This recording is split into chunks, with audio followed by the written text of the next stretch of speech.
नमस्कार मंडळी, नवरात्री सुरू झाली आहे आणि आता सगळ्यांचे उपवास असतीलच आणि ह्या उपवासासाठी मी खास अशी एक चटपटीत रेसिपी तुमच्यासाठी घेऊन आली आहे।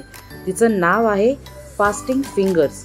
तर ही रेसिपी कशी करायची चला बघूया। या रेसिपीसाठी जे 3 मेन इन्ग्रेडियंट्स आहेत ते आहेत हे 1 वाटी आपण साबुदाणे घेतलेत। स्मॉल साबुदाणा असतो तो नाही घ्यायचा, जो आपला मीडियम साबुदाणा असतो ना तो घ्यायचा आहे।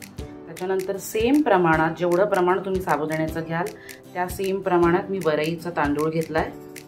उपवासाचा जो आपला असतो भगर तो तांदूळ आपण घेतलाय आणि मग घेतले मी 2 मध्यम आकाराचे बटाटे उकडवून ते किसून किंवा मॅश करून तुम्हाला घ्यायचे। तर हे 3 इन्ग्रेडियंट्स जे आहेत ते ह्या रेसिपीसाठी खूप महत्त्वाचे आहेत। तर आता आपण साबुदाणा आणि हे वरईचे तांदूळ आहेत ना ते मंद आचेवरती साधारण 5 मिनिटं आपण छान परतून भाजून घ्यायचे। तर आता कढई आपली गरम झाली आहे आणि आपण आता हे छान मंद आचेवरती 5 मिनिटं परतून घ्यायचे।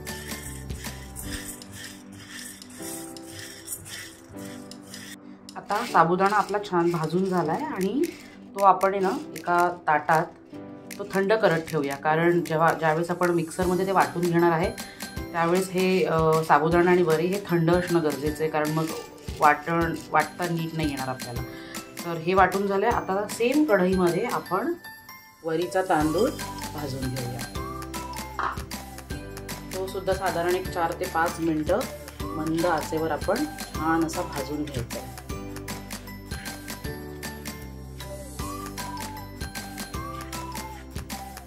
आता साबुदाणा आणि वरीचा तांदूळ आता छान भाजला गेलाय। आता हा थंड होऊ दे वाटायच्या आधी, तोपर्यंत आपण एक उपवासाचं वाटण करून घेऊया। उपवासाचं वाटण ज्याला बोलता येईल, बऱ्याच गोष्टींमध्ये तुम्ही हे वापरू शकता। तर ह्याच्यामध्ये काय आहे, हे आहेत शेंगदाणे, भाजलेले शेंगदाणे, थोडंसं जिरं, 1 टेबलस्पून किंवा अर्धा टेबलस्पून जिरं। तुम्हाला जेवढं तिखट लागतं त्याप्रमाणे तुम्ही मिरच्या घ्या। आता मी इथे गार हिरव्या मिरच्या घेतल्या आहेत, त्या जरा तिखट असतील तर या 5 हिरव्या मिरच्या मी घेतल्या आहेत। मध्यम आकाराचा आल्याचा तुकडा आणि ही हिरवीगार कोथिंबीर। तर ह्याचं आता वाटण बनवणार आहे।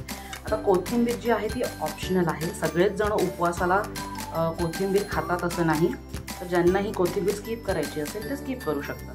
तर आता हे वाटण बनवूया। पण ह्या वाटणातनं किती उपवासाचे बरेच पदार्थ होऊ शकतात। जसं तुम्ही हे सेम वाटण थालीपीठात घालू शकता। हे सेम वाटण जर तुम्ही दहीमध्ये टाकलं तर ती एक चटणी बनवू शकते। तुम्ही कटलेट्समध्ये टाकू शकता, ज्याने आपण साबुदाणा वडा ज्याला म्हणतात, तर त्यात पण तुम्ही टाकू शकता। तर हे असं समजून चाललं की हे उपवासाचं वाटण आहे आणि हे तुम्ही बऱ्याच उपवासाच्या पदार्थांमध्ये वापरू शकता आणि चटण्यांसाठी सुद्धा वापरू शकता। तर आता जोपर्यंत वरी आणि साबुदाणा थंड होते तोपर्यंत आपण हे वाटण करून घेऊया। पण हे अगदी बारीक नाही करायचं, आपल्याला भरड वाटण करायचं आहे। तर चला करूया। हे बघा, हे असं भरड छान वाटण आपलं उपवासाचं झालं आहे। आता सेम भांड्यामध्ये मी साबुदाणा आणि वरी याच्यामध्ये मी बारीक करून घेणार आहे, म्हणजे असेल नसेल भांड्याला जेवढं पण वाटण उरलंय ते पण वापरलं जाईल। तर आता आपण वरी आणि साबुदाणा बारीक करून घेऊया। हे बघा, अशा प्रकारे वरी आणि साबुदाणा आपला मिक्सरमध्ये छान बारीक करून झालाय। अगदी पावडरसारखा तो बारीक नाही होणार, थोडासा रवाळ राहील, पण कटलेटसाठी तेच अपेक्षित आहे, किंवा जे आपण फिंगर्स बनवणार आहोत त्याच्यासाठी तेच अपेक्षित आहे। तर हे करून झालंय। आता ह्याच्यात आपण टाकणार आहोत जो बटाटा आपण किसून ठेवला होता, तो बटाटा आपण ह्यात टाकणार आहोत। त्याच्यानंतर हे मस्त उपवासाचं वाटण हे पण आपण ह्याच्यात टाकणार आहोत। मग ही आमचूर पावडर आहे। जर तुम्ही उपवासाला आमचूर पावडर खात असाल तर टाका, नसेल टाकायची तर मग तुम्ही लिंबू पिळू शकता। आमचूर पावडर टाकली, त्याच्यानंतर आपण टाकणार आहोत चवीनुसार मीठ। आता आमचूर पावडर टाकली म्हटल्यावर मिठाचं प्रमाण जरा कमी असेल तरी चालेल, नाहीतर कटलेट खारट होण्याची शक्यता आहे। तर चवीनुसार मीठ, त्याच्यानंतर 1 चमचा भरून साखर आणि थोडंसं कलरसाठी आपलं लाल तिखट। म्हणजे लाल मिरची पावडर, मसाला नाही, मिरची पावडर, फक्त कलर येण्यासाठी. आता हे सगळं मिश्रण जे आहे ते आपण छान एकजीव करून घ्यायचं आणि छान मिक्स करून घ्यायचं आहे. जर तुम्हाला वाटलं की हे खूप ड्राय आहे तर ह्याच्यात पाणी न टाकता जर तुम्ही घट्ट दही टाकलं तर चव अजून छान येईल.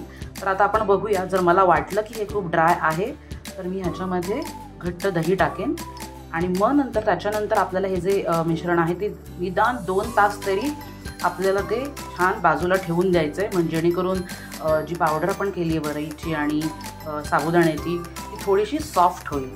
बाइंडिंगसाठी सुद्धा इझी जाईल आणि ज्यावेळेस आपण ते शिजवू, आपण जेव्हा ते फ्राय करू तेव्हा आतमध्ये सुद्धा ते छान फ्राय होईल. किंवा तुम्ही हेच मिश्रण रात्रभर फ्रीजमध्ये ठेवून दुसऱ्या दिवशी मुलांना डब्यासाठी दिलं तर उत्तम, म्हणजे अजूनच छान एकजीव होईल आणि पीठ व्यवस्थित सॉफ्ट होईल. तर हे असं सगळं आपलं मिश्रण मिक्स करून झालं आहे आणि हे आता ना सध्या दिसायला खूप ड्राय दिसतंय. हे बघा, हे म्हणजे तुम्हाला बाइंडिंगसाठी काही प्रॉब्लेम येणारच नाही, पण ज्यावेळेस 2-3 तासाने तुम्ही बघाल तर एवढा ड्रायनेस नसणार, कारण त्याच्यामध्ये जे साबुदाण्याचं पीठ आहे आणि वरी आहे ती थोडीशी सॉफ्ट झाली असेल. बटाटा, दही, मला दही टाकावं लागलं बरं का, कारण मला थोडंसं वाटलं ड्राय होतं आहे म्हणून मी 1 वाटी व्यवस्थित घट्ट दही टाकलं. आणि जे दही आहे, बटाटा आहे, त्याच्या मॉइश्चरमुळे ना हे याला थोडंसं पाणी सुटेल आणि मऊ होते साबुदाणा आणि वरई, आणि मग तुम्हाला इझी जाईल हे करायला, त्याचे कटलेट्स करायला किंवा फिंगर. तुम्ही जो शेप द्याल तशी डिश बनेल. याचं तुम्ही थालीपीठ पण बनवू शकता. जर तुम्ही थापलं तर हे थालीपीठ आहे. जर तुम्ही याचे फिंगर्ससारखा शेप दिला तर हे फास्टेस्ट फिंगर आहेत, आणि जर तुम्ही ह्याला कटलेटचा शेप दिला तर हे उपवासाचे कटलेट आहेत. तर असंच तुम्हाला फक्त नावं बदलायची आहेत. आणि अजून एक मी सांगू इच्छिते की ह्याच्यामध्ये जर तुम्ही राजगिराचं पीठ टाकलं थोडंसं तरी याला छान चव येऊ शकते. आता घरात राजगिराचं पीठ नव्हतं म्हणून मी नाही टाकलं, पण आता हे झालं आहे मिश्रण आणि मी आता हे 2 ते 3 तास साईडला काढून ठेवणार आहे. आणि जर आयांना दुसऱ्या दिवशी मुलांना डब्याला जर हे द्यायचं असेल तर छान झाकण मारून आणि वरती प्लास्टिकचं एखादं शीट ठेवून तुम्ही हे फ्रीजमध्ये ठेवा आणि दुसऱ्या दिवशी सकाळी डायरेक्ट तळायला घेतलं तरी हा पटकन होणारा असा नाश्ता आहे. तर आता आपण हे झाकून ठेवूया 2 तास आणि मग आपण ह्याचे कटलेट्स करायला घेऊया. आता हे जे आपण तयार केलेलं मिश्रण आहे ते 2-3 तास आपण साईडला ठेवल्यानंतर आता हे बऱ्यापैकी सॉफ्ट झालं आहे आणि एका सिलिकॉन शीटवरती मी स्पॅटुलाच्या हेल्पने ते छान असं स्प्रेड करून घेतलं आहे. आणि फिंगर्ससाठी जो थिकनेस अपेक्षित आहे तेवढं थिकनेस मी या मिश्रणाचा ठेवला आहे. आणि आता कटरच्या किंवा एखाद्या नाईफच्या हेल्पने आपण ते छान असं कट करून घेऊया. तर हे असे मी व्यवस्थित कट करून घेतलेत. हे तुम्ही रात्रीही करून ठेवू शकता. रात्री करून जर तुम्ही टिफिन एखादा सील पॅक डब्यामध्ये ठेवून ते फ्रीजमध्ये ठेवलेत आणि सकाळी डायरेक्ट फ्राय करून मुलांना टिफिनला दिलेत तर तुमचा वेळही वाचेल. तर अशा प्रकारे आपले हे फिंगर्स रेडी आहेत आणि आता आपण हे डीप फ्राय करून घेऊया.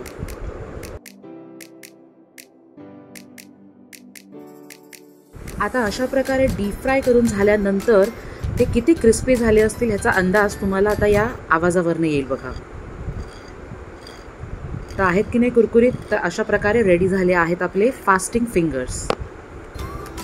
जर तुम्हाला माझी ही रेसिपी आवडली असेल तर या व्हिडिओला नक्की लाईक करा आणि कमेंटमध्ये तुमचे अभिप्राय कळवा. अशाच नवनवीन रेसिपीज घेऊन मी माझ्या चॅनलवर येणार आहे, त्यामुळे माझं हे चॅनल सबस्क्राईब करायला मुळीच विसरू नका. थँक्यू.